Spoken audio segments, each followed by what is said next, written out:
হিন্দিতে একটা প্রবাদ আছে, হাতি চলে বাজার কুত্তে ভকে হাজার। কথাটা মনে আছে সবার? বাহ, হ্যাঁ, এখন মনে না থাকলেও হ্যাঁ বলে দেবে। ঠিক বলেছে, স্মার্ট। ওকে একটা লজেন্স দেওয়া হোক। সবার হাতে একটা করে হাত পাকা আছে, সবার। আমি এখানে দেখছি, এসে থেকে দেখছি, আমাদের হাতে নেই। তোমরা হাওয়া করছো, তাতেই আমরা ঠান্ডা হয়ে যাচ্ছি। বলো কিছু।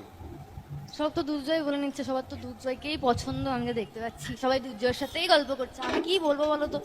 আমার সাথে কেউ কথাই বলছে না, আমি কি করবো? ও কিন্তু বেশ সন্দেহবাদীও আছে, ঠিক আছে। আমি অনিশার সাথে যখন নার্সিংহোমে কাজ করি তখন কিন্তু ও রাতে ঘুমাতে পারে না।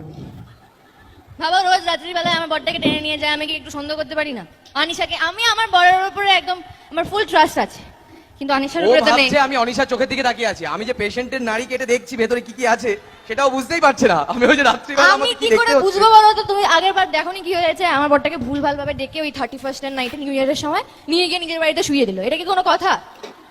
আরে কি ওষুধ খাইয়ে আমাকে নতুন শুয়ে দিল, বছর আমি জানিও না। আমি শুয়ে কেল্টে পড়ে আছি।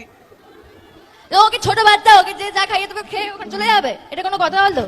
একজন এত ইয়াং প্রমিসিং ডক্টর, ডক্টর দুর্জয় সেনগুপ্ত, কার্ডিওলজিস্ট, ওকে এরকম কে নাকি ভুলভাল কিছু একটা খাইয়ে দেবে আর খেয়ে চলে যাবে?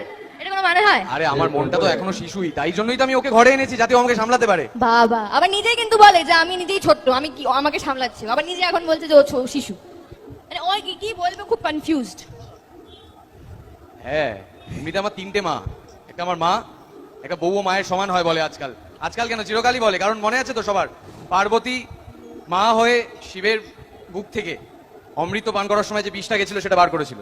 আর এক আমার মেয়ে হয়েছে দুনি। তো আমার এখন 3 মা, 3জনে আমাকে সামলাচ্ছে।